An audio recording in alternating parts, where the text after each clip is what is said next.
This is my sketchbook. It's just a Strathmore sketch, and I use it to work out my ideas. I've done, this is like a sketch of an altered book that I did, some art journal pages, a bunch of postcards. I keep this next to the chair where I sit when I'm watching TV, and that way if I'm just sitting there doing nothing and I get an idea, I can sketch it out. So this is the design for this month's postcards.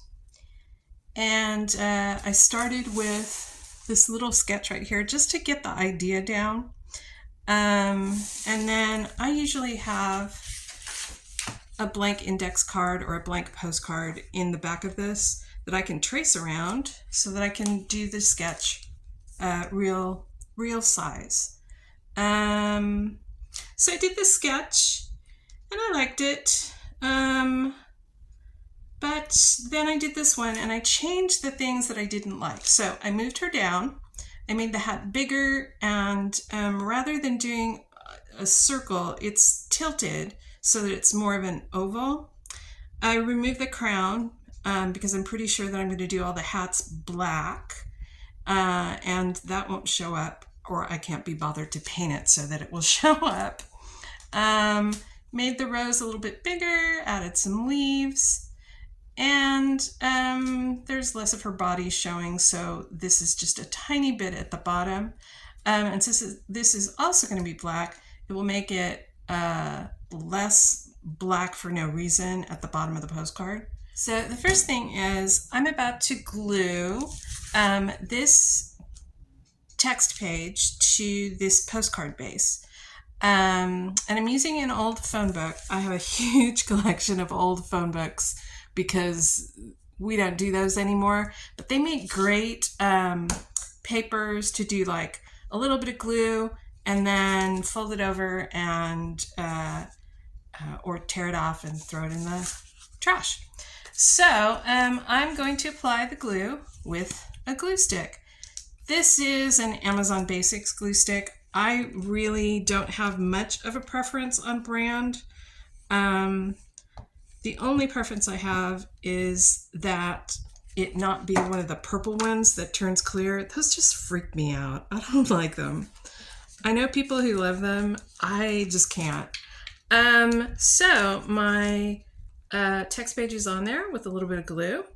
And then I'm going to brayer it. Sorry for the squeaking. And that's just to get good contact between the base and the glue.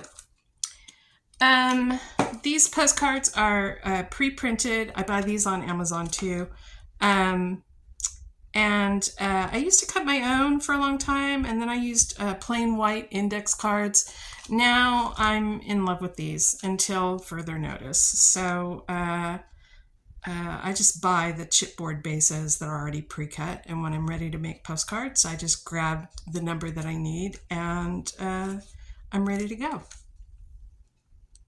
So now that I've glued my postcard, this side has glue on it.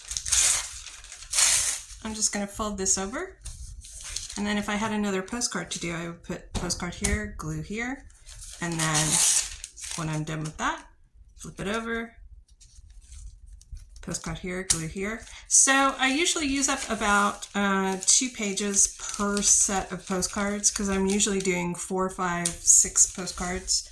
And this keeps my table relatively clean and free from glue, which is what I want, because when I get down to painting, I don't want things that aren't supposed to stick to the table.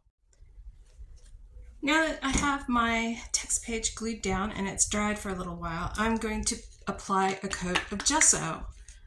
This is Liquitex Basics gesso.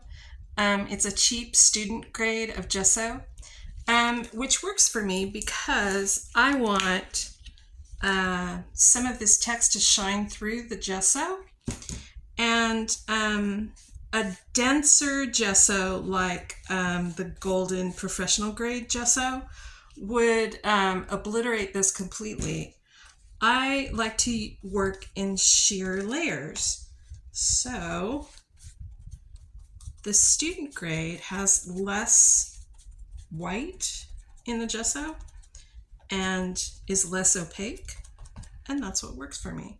So here I am on my phone book again, and I just do 2 of these on each page. And you'll see that I am just doing a light coat over the top of the text, but I'm adding a little extra along the outside edges. I'm patting that on because it leaves more gesso behind than dragging it. So the reason I gesso is to give a nice even surface for me to paint on. If I were to leave this without gesso, I would have a bare chipboard which sucks paint in like it's a sponge, and then this somewhat slicker text page. So they would accept the paint differently, and I don't really want to mess with that. I want just an even coat to lay down my paint. Here's my second set. I'm doing 4 postcards today. So this is my second set of 2.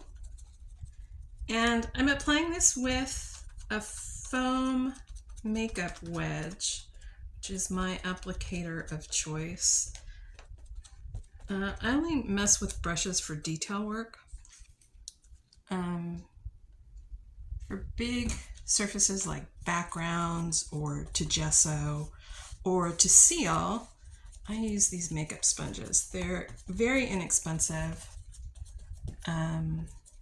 They do the job. They hold a lot of paint or gesso.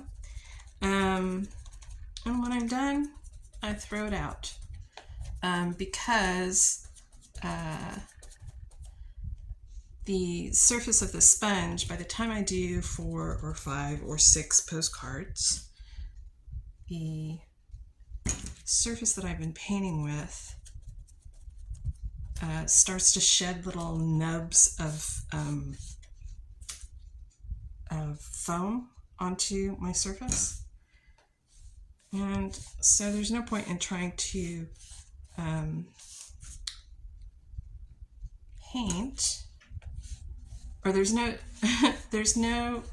point in trying to wash the sponge out and save it, because it's already beat to heck and it's really not good for a second application. So inexpensive, and I don't have to wash it. And now that I'm done with this one,